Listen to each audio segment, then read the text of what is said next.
Brynjar, var það bara létt æfing fyrir tónleika?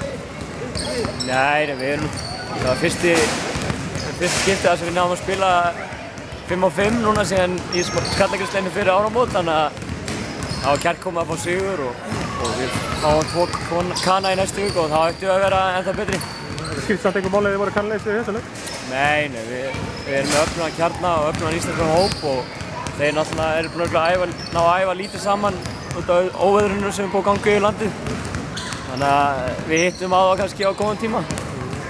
Kanamálið ykkur, þið eru að fá nýja kana í mándaginn og í næstu viku.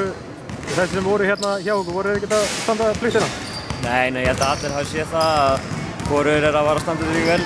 Og annar reynda, Danero, hann var þokkalegur sko, en síðan bara þegar hann fór á bekkinn þá gafst hann upp. En hinn æfði eins og skepna og reyndi hvað hann gat, en hann var bara ekki nógu góður, eða var bara ekki nógu góður hérna. Getur þú sagt okkur eitthvað um þessa kana sem er að koma? Ég veit voða lítið um minni bakvörðinn, en Stóri, hann á að vera svona stór skrokkur sem á að geta aðeins hjálpa okkur inn í teiknum.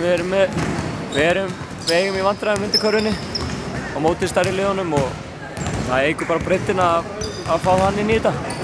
Eru aðeins að þér og þínum málum inn í leiknum, þú veist vænt högg á því, hvað kom fyrir? Já, það brotnaði vel úr einni tönni á mér, en sem betur fer er það í neðri gónum, þannig að það er bara núna aðgerður að láta laga þetta eftir helgi, en þetta var kaldan ölla, þannig að ég var í mátinn í dag fyrir í góm. Þannig að ég get sagt öllum íþróttamönnum í dag að ég mælir svo sannarlega með að fá sér góm fyrir tennuna því að ég veit ekki hvað kostar að láta laga stellið. Það er ekki ódýrt að láta laga stellið, svo? Nei, þannig að þetta er...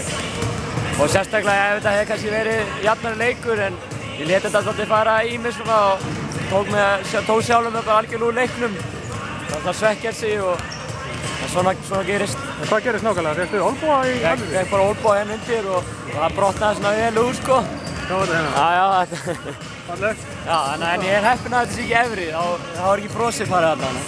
Þið voru nú að lenda í vandræðum, Jón Orri meiddist líka og þú færðu þarna svona létt pirraður á bekkinn og það var nú smá hiti í leiknum líka. Já, en þeir kláruðu þetta vel hann í lok fyrri hálfleiks og náðum við góða fórustu sem gáum aldrei eftir, gáum eftir, en ungu punkunni komu sterkir inn og þegar það mist fóskata aðeins niður, þá var þetta flottur sigur. Já, 30 stig, þetta var svo sem alveg verið þannig þátt fyrir að mista þetta aðeins þannig niður. Já, kanarnir fóru að sprí hérna, ná í startið sitt.